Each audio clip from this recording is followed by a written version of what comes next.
فاعوذ باللہ من الشیطان الرجیم بسم اللہ الرحمن الرحیم وعن عائشہ رضی اللہ تعالی عنہ قالت ان رسول اللہ صلی اللہ علیہ وسلم صلی المغرب بسورۃ الاعراف فرقها في ركعتين رواه النسائی. وعن عقبۃ بن عامر قال كنت اقود لرسول اللہ صلی اللہ علیہ وسلم ناقته في السفر فقال لي يا عقبہ الا اعلمك خير سورتين قرأت فعلمني قل اعوذ برب الفلق قل اعوذ برب الناس قال فلم يرني سررت بهما جدا فلما نزل لصلاة الصبح صلى بهما صلاة الصبح للناس فلما فرغ التفت إلي فقال يا عقبہ كيف رأيت رواه احمد وابو داود والنسائی. الحمدللہ رب العالمین. آج ہم نے فصل ثانی سے 2 حدیثیں پڑھی ہیں. اس فصل میں آپ سن رہے ہیں کہ حضور نمازوں میں کون سی سورہ پڑھتے تھے، کس وقت کیا پڑھتے تھے. پہلی حدیث ام المومنین عائشہ صدیقہ رضی اللہ تعالیٰ عنہ سے کہتی ہیں کہ بے شک رسول اللہ صلی اللہ علیہ وسلم مغرب کی نماز میں سورہ اعراف پڑھی. یہ بڑی سورہ ہے سورہ اعراف. تو آپ نے سورہ اعراف پڑھی.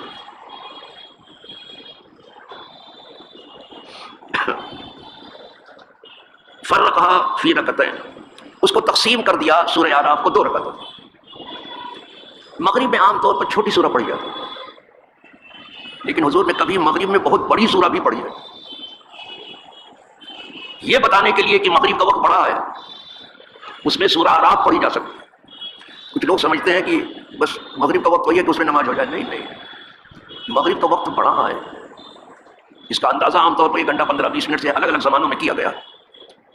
بڑا ہے وقت اس کا. اس وقت یہ مغرب وقت اور بھی بڑا ہو جاتا ہے جب آپ امام اعظم کی پیروی کریں. ابھی سب کے ہاتھ میں تو گھڑی بھی نہیں ہے. دیہاتوں میں زیادہ تر لوگوں کے ہاتھ میں گھڑی گھڑیال نہیں ہے، تو وہ کیسے جانے کہ مغرب کا وقت کب سے کب تک ہے.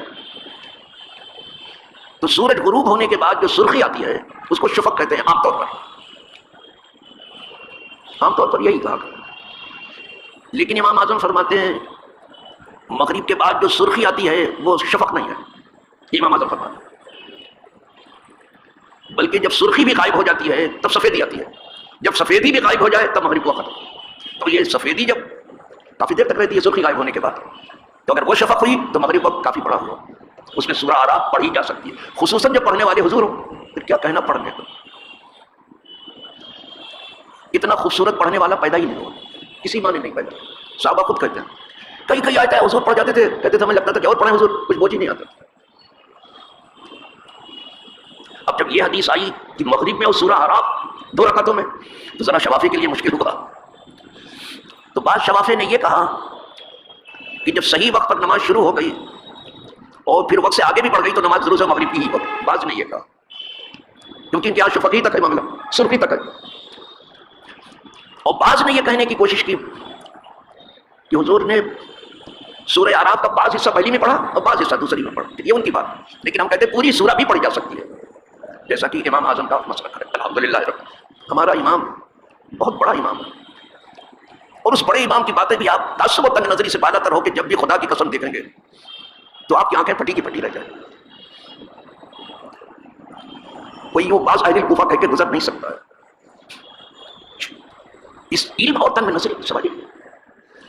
اب جیسے میں کچھ نہ کچھ دوسرے ائمہ کی بات بھی لاتا ہوں، ادب کے ساتھ لانا ہے، کیونکہ ہمارے تو وہ بھی بہت بڑے ہیں، ہمارے سر کے تاج ہیں. وہ شافعی ہوں کہ حنبلی ہوں کہ مالکی صاحب ہمارے سر کے تاج ہیں، ہماری آنکھوں کی بینائی ہے، ہمیں دل و دماغ فراہم کرنے والے، ہم ان سے کیسے تعصب کر سکتے. لیکن کچھ لوگ اس انداز میں بیان کرتے ہیں معلوم ہوتا ہے جرمن اور جاپان کی جنگ ہو رہی ہے. یہ کیا ہے؟ یہ کیا ہے؟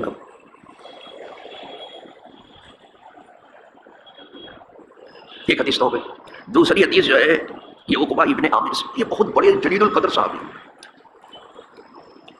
عقبہ ابن ابو سفیان کے بعد یہ مصر کے گورنر بھی رہ چکے ہیں، بہت جلیل القدر صحابی.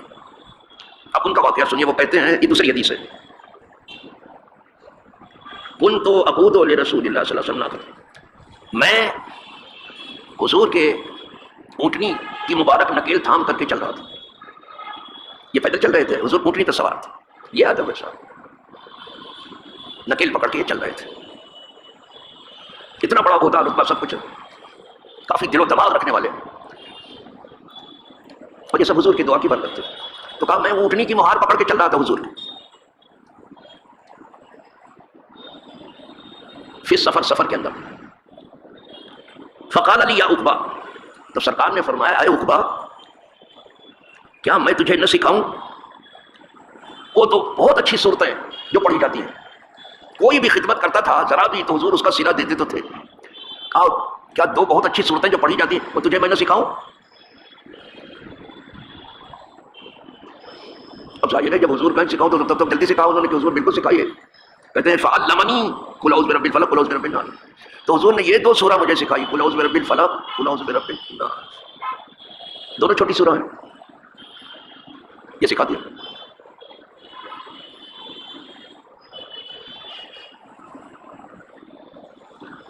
پھر کہتے ہیں فلم یرنی سررت بہما جدہ. پھر حضور نے مجھے جتنا خوش ہونا چاہیے تھا اتنا خوش نہیں دیکھا. خوش تو ہوا سیکھ کر کے، لیکن جتنا خوش ہونا چاہیے تھا جدہ لگا ہوا ہے اتنا نہیں خوش ہوا میں. حضور سب چہرے سے پہچانتے تھے. اس لیے کہ اس سورہ پاک میں قل اعوذ برب الفلق قل اعوذ برب الناس میں ذات الہ کی ذات یا اس کی زیادہ صفات کا تذکرہ نہیں ہے. تو اس وجہ سے جتنا خوش حضور ان کو دیکھنا چاہتے اتنے نہیں خوش ہوئے.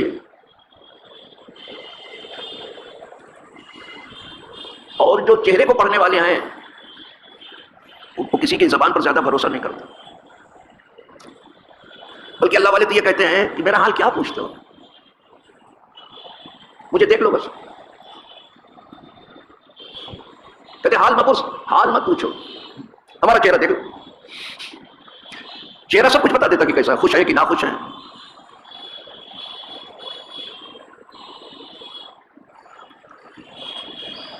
جب ان کو جتنا خوش حضور دیکھنا چاہتے تو اتنا نہیں دیکھا.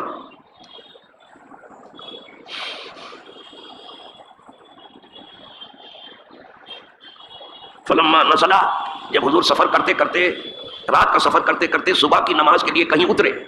جب رات کو سفر کرتے تھے تو صبح کی نماز کے لیے اترتے تھے کہیں. تو جب صبح کی نماز کے لیے حضور کہیں اترے، صلی بہما صلاۃ الصبح للناس، تو یہی دو سورہ حضور نے صبح کی نماز میں پڑھی. حالانکہ صبح کی نماز میں قرات کا لمبا کرنا مستحب ہے، اور صبح کی نماز تمام نمازوں میں عجیب و غریب نماز، شہود ملائکہ کا وقت، اس میں دن کی بھی فرشتے رات کے بھی ہیں. تو صبح کی نماز میں لمبی سورہ پڑھتے تھے ہمیشہ حضور، لیکن حضور نے اس سفر میں یہی قل اعوذ برب الفلق قل اعوذ برب الناس پڑھی صبح والی نماز میں، جس میں بہت لمبی سورہ پڑھنی چاہیے اس میں حضور نے مختصر والی پڑھی. اور مغرب کی نماز میں مختصر پڑھنا چاہیے تو حضور نے بہت لمبی سورہ حرا پڑھ ڈالی. یہ شاعری کا کام، وہ جانتے ہیں کہ کہاں کیا پڑھنا ہے. عادت مت بنا لو، عبادت کرو. عادت پر گردش کرنے کی ضرورت نہیں ہے، عبادت کرو. وہ جانتے ہیں کہاں. جب صبح کی نماز میں پڑھی تو حیرت میں آ گئے وہ، یہ اتنی مانا خیز ہے. اب اس کی عظمت ان کے دل میں بیٹھی.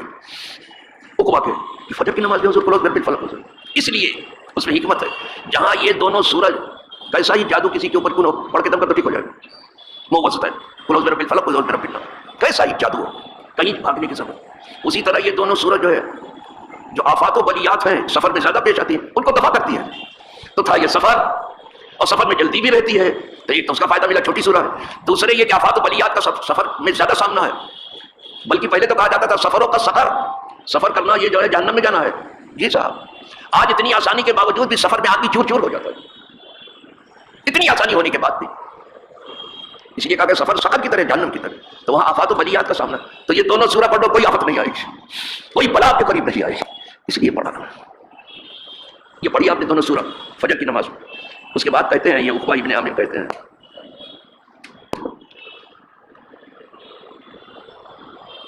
فلما فرغ، جب حضور نماز سے فارغ ہو گئے، التفت الیہ، تو حضور نے ہماری طرف توجہ فرمائی.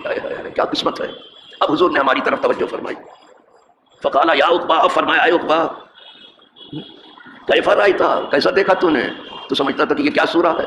یہ وہ سورہ ہے جو میں نے فجر کی نماز میں پڑھی. یہ بڑی سورہ کی جگہ پہ اس وقت ہے یہاں. یہ حکیم جانتا ہے کہ یہاں کون سی دوا دینی چاہیے، سب کا کام ہے۔ اور حضور سے بڑا حکیم آیا کون؟ اتنی بڑی حکمت کون لے کر کے آیا ہے؟ وہ جانتے ہیں کہ کہاں کیا دوا دینی چاہیے، کہاں کیا سورہ پڑھنی چاہیے۔ کہتے ہیں مجھے سے کہا کہ دیکھا تو نے، اب تو اس کی عصمت بیٹھی گئی تھی میرے دل کی، تو بہت بڑی سورہ ہے، فجر کی نماز پڑھ۔ الحمدللہ، بس آج کے دن یہی، وآخر دعوانا الحمدللہ رب العالمین۔